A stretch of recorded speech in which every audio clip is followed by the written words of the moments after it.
This is CBC Vancouver News.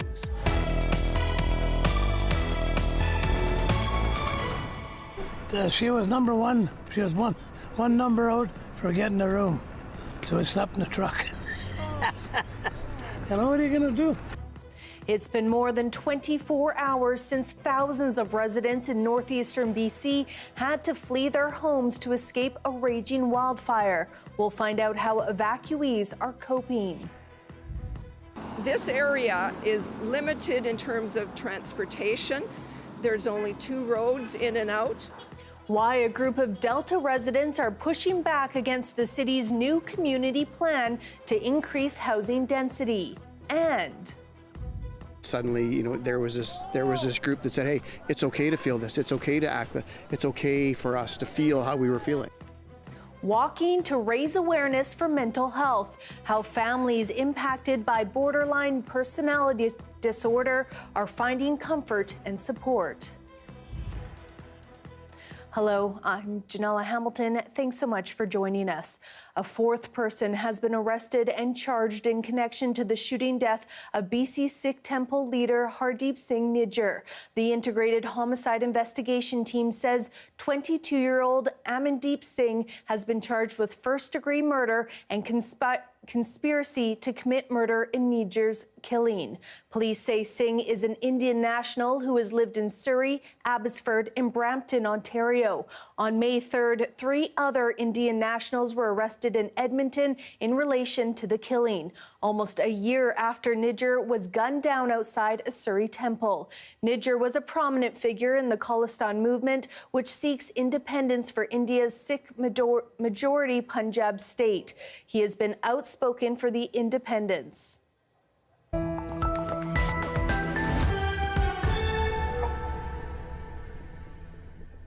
To the latest now on the dynamic wildfire situation in BC. The BC Wildfire Service says the Parker Lake fire just west of Fort Nelson has more than doubled in size since Friday. Today, roughly 44 firefighters were battling the blaze, as well as 19 helicopters. The service says compared to yesterday, fire behavior has been significantly reduced with less wind, cooler temperatures, and less smoke in the area. At last check, the fire was burning about 3 kilometers from the town of Fort Nelson. Crews are on the ground, are working to protect structures that may be threatened by the fire. They say heavy equipment is also being used to develop contingency lines. That wildfire forcing more than 3,000 people from Fort Nelson and the nearby First Nation to leave their homes last night, headed south on the Alaska Highway as 2 out-of-control wildfires burn within kilometers of the town. Yvette Bren met evacuees stuck sleeping in cars, worried about their homes. Thousands of people from Fort Nelson are fleeing fires that by Saturday afternoon were dropping ash on the town centre. They've been ordered out, and Highway 97, the Alaska Highway, has been closed at the edge of town as fires move closer and closer. For these teens, it's a waiting game to get back home. The town I was born in and grown up in, yeah, it's a little sad to just think about it. Hopefully she doesn't go up in flames. It's not in flames yet, so. Residents of Fort Nelson and the Fort Nelson First Nation have driven 5 to 6 hours to Fort St. John to find the evacuation centre and hotels full. Any who can are being asked to drive another 440 kilometres to Prince George, where there's another evacuation centre. I was taking a nap with the kids when the fire started, so I woke up at 4 in a panic having to pack. We didn't make it out until 7 or 8. The lineup was horrendous. All the way like in front of you, all the way back. You could see 5 miles back. It was bumper to bumper. So you crawled for 6 hours? Pretty well, yeah. Yeah, a little more than that just to get to here. Yeah. And then you come here, I stood in that lineup for over an hour. Yeah. You know. She was number one. She was one number out for getting a room. So I slept in the truck. You know, what are you going to do? Leaving many who have traveled so far with a longer road ahead as BC faces its largest evacuation order yet. Yvette Bren, CBC News, Fort St. John. Meanwhile, the wildfires in Fort Nelson and Fort Liard are causing widespread telecommunications outages in the Yukon and parts of the Northwest Territories. Phone services, including 911, are being impacted. Telecom provider Northwestel says it's working to restore services, but had to stop working after shifting winds created unsafe fire conditions. The company says technicians made significant strides and only need a short amount of time to fix the line once conditions allow.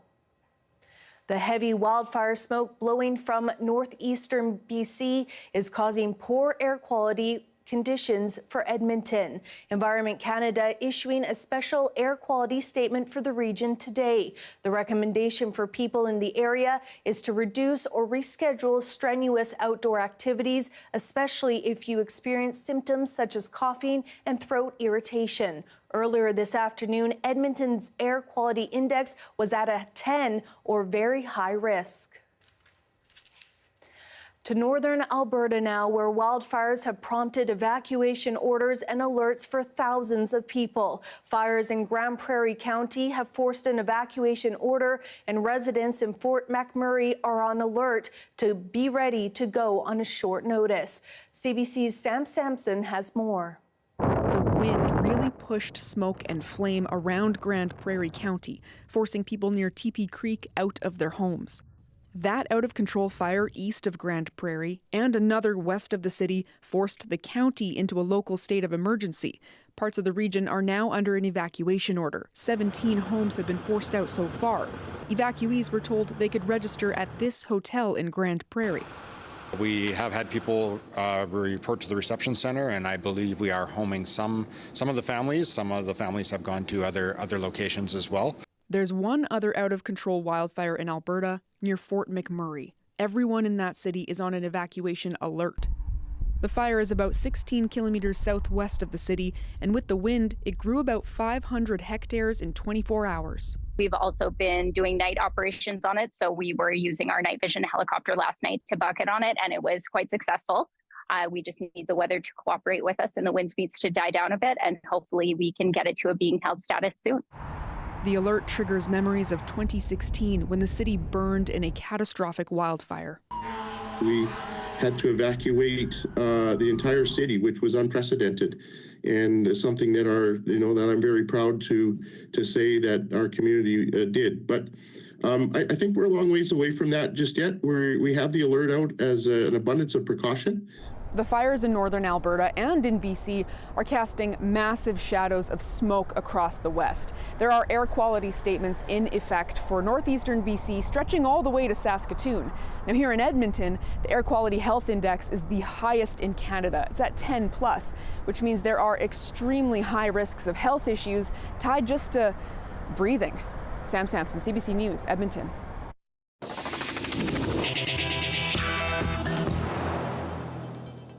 Today was a historic day for the Liaxin First Nation on Vancouver Island.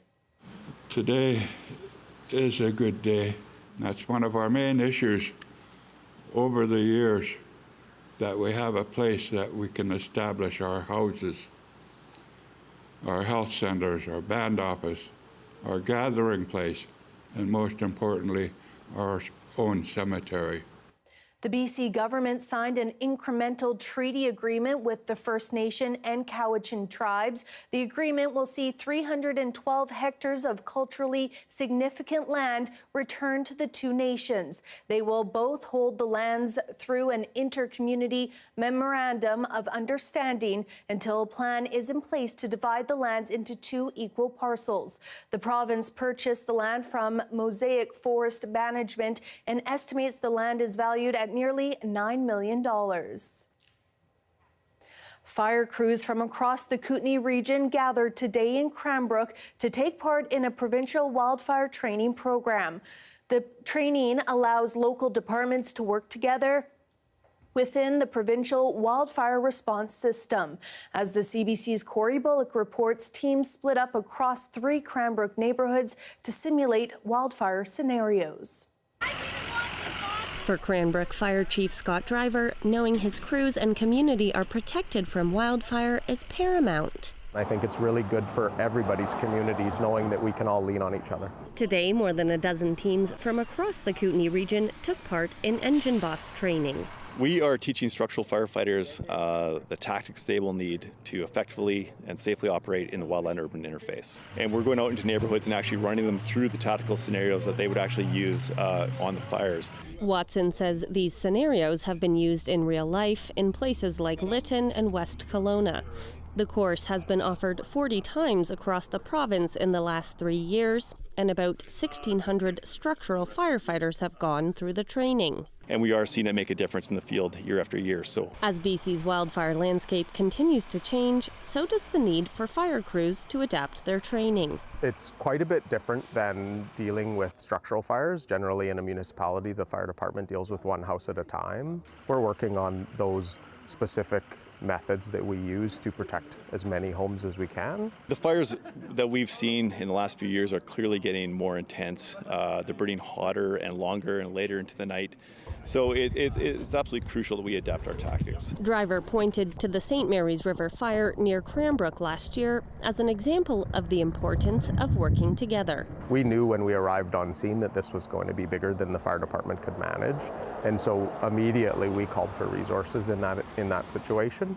And in very short order, there was 16 fire trucks that arrived from around the province to come and help. Something he says gives everyone peace of mind as BC sees an early start to the wildfire season. It's an honor to be part of the system, and it's really comforting knowing that there are trained resources like we have here today that are able to come and support us. Another way these firefighters are keeping each other and their communities safe. Corey Bullock, CBC News, Cranbrook. A group of Delta residents are speaking out against the City of Delta's proposed official community plan.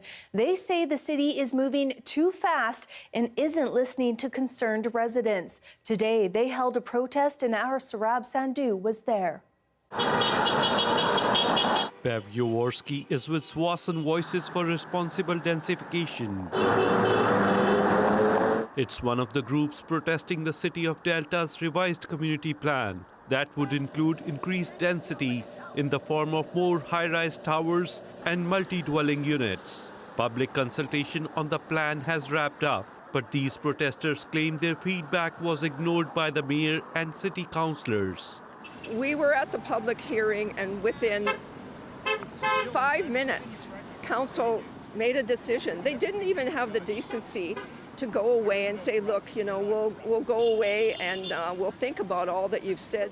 Under the new community plan, the city has identified 3 urban growth areas: North Delta, Ladner Village, and Swasan Urban Centre.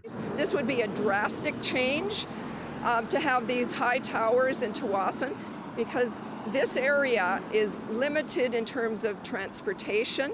There's only 2 roads in and out. The City of Delta says the revised plan is to accommodate the population growth expected over the next 20 years and to meet the province's latest legislative changes aimed at increasing housing across BC. This isn't Delta's OCP. It isn't any of the council's OCP. It isn't staff's OCP. The framework was determined by the province. That's disingenuous. What the provincial government is doing is giving all areas in BC up until the end of 2025 to update their community plan. So why is Delta fast-tracking this? The City of Delta says roughly 44,000 mail-outs were sent to homes and businesses. In addition to online surveys, in-person open houses were held as part of public engagement process. They sent us, it's over 800 pages of documents. We're not against an updating of the community plan, but not within literally 6 weeks.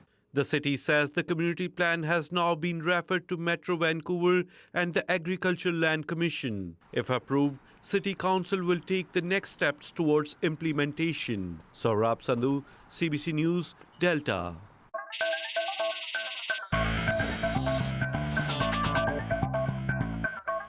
The second round Stanley Cup playoff series between the Canucks and Oilers now shifts to Edmonton after the Oilers leveled the best-of-7 series 1-1. The Canucks will try to capitalize on their ability to play well on the road and having an undefeated road record this playoffs. I think we've built a little bit of credibility this year with our team that we are a good road team. You know, you're going to go into a situation where it's, you know, loud building again. You know, we were in Nashville. That was a loud building. You know, we overcame some stuff, and I thought, you know, we played a good road game. And obviously, the last game, it's just the same mentality. Puck drops tomorrow at 6:30 Pacific. The Canucks are hosting 2 watch parties at Rogers Arena and the Abbotsford Centre. And here in Vancouver, there is a watch party happening at Oak Meadows Park. May is Mental Health Awareness Month, and one national foundation is doing its part to educate more people about borderline personality disorder. Michelle Morton explains. It wasn't as much about McKenna, our daughter, in terms of her journey. It was more about our journey with McKenna and how we dealt with that. Chuck and Karen Bennett traveled to Burnaby from Nelson for the Sash Bear Foundation's 5K walk on Saturday. They say they joined the foundation 4 years ago after discovering their daughter has borderline personality disorder. Sash Bear kind of stepped in and kind of saved us because we didn't know anything. And then it suddenly, you know, there was this group that said, hey, it's okay to feel this. It's okay to act. It's okay for us to feel how we were feeling. The charity was created in honor of Sasha Curry by her parents. She died by suicide at the age of 20, shortly after being diagnosed with BPD. The organization says it focuses on helping loved ones of those living with a mental health disorder through what's called the Family Connections Initiative. It's a group program providing education and skills training for families. The program is also being offered through the Fraser Health Authority. The powerful thing about family involvement is that what we know is before, during, and after families are there. Our role is to come in at key moments when somebody really needs professional services and additional supports. The Bennetts say Jill Townsend helped their family through the program. Townsend joined the foundation when she was looking for family support around the time her daughter was being diagnosed with BPD. Her daughter died by suicide at the age of 16. It's a prime mission and meaning in my life to help others in this way, to share the family connection skills so that people are less alone in their pain, in the stigma, in the confusion. It is very, very meaningful to me to be able to give back in this way. It's a way of sharing the love I have with my daughter, which I will have for my entire life, with everyone else I meet. The Bennetts say looking back at their journey, they have one message to share with families. Every family is dealing, maybe not borderline, every family has got something, so you're not alone. Right? And we have to deal with it as a community. More Sash Bear Foundation walks are set for this month across the country. Money raised will go towards expanding vital therapy programs for families. Michelle Morton, CBC News, Vancouver.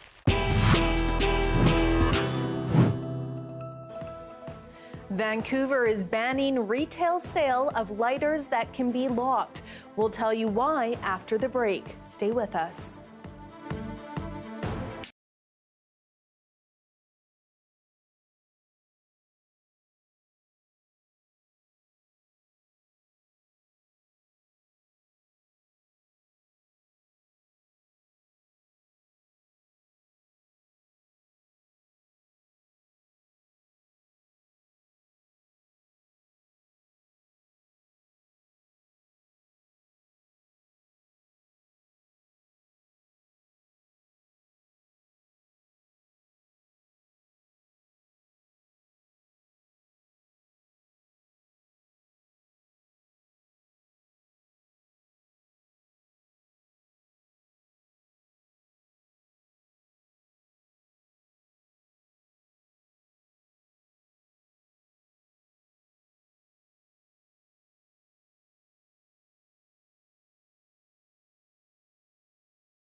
A type of lighter where the flame can be locked in the on position will no longer be allowed to be sold in Vancouver starting June 28th. The initiative comes as the city is experiencing a disturbing amount of fires caused by the devices. Chad Pawson reports. Vancouver is struggling with an increase of fires, with many of them being caused by one particular tool, a butane lighter that can be locked on, meaning it continuously burns. It's terrible to be in a situation where we have what ostensibly is often a tool that's used by a lot of folks, restaurants, etc., that is displacing people, causing harm, deaths, loss to buildings, loss of life. Over the past 16 months, more than 3,000 fires have been attributed to the careless use of lockable butane lighters, with 356 in the city's SROs. In 2024, 59% of fires in Vancouver were caused by smoking materials, and sadly, 79 injuries and 6 deaths are believed to have been caused by them.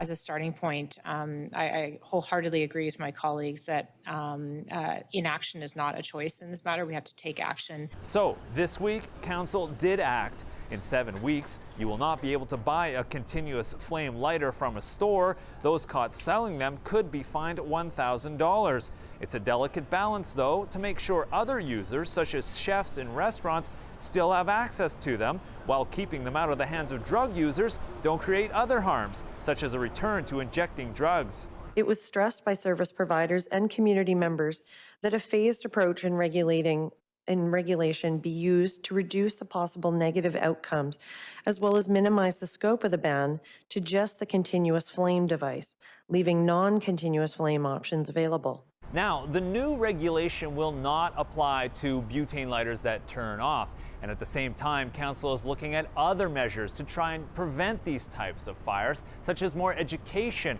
around open flames, adding safe inhalation spaces. It's also thinking of sending letters to the province and Ottawa to ask for further regulation about butane lighters that can be locked on. Chad Pawson, CBC News, Vancouver. Here we have a beautiful live shot of Burrard Inlet facing the North Shore. I'll have your full forecast coming up next.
Hey, I'm Rohith Joseph. Vibin' is the new show all about discovering great new songs and fresh artists from across BC and beyond. Stream Vibin' on CBC Listen.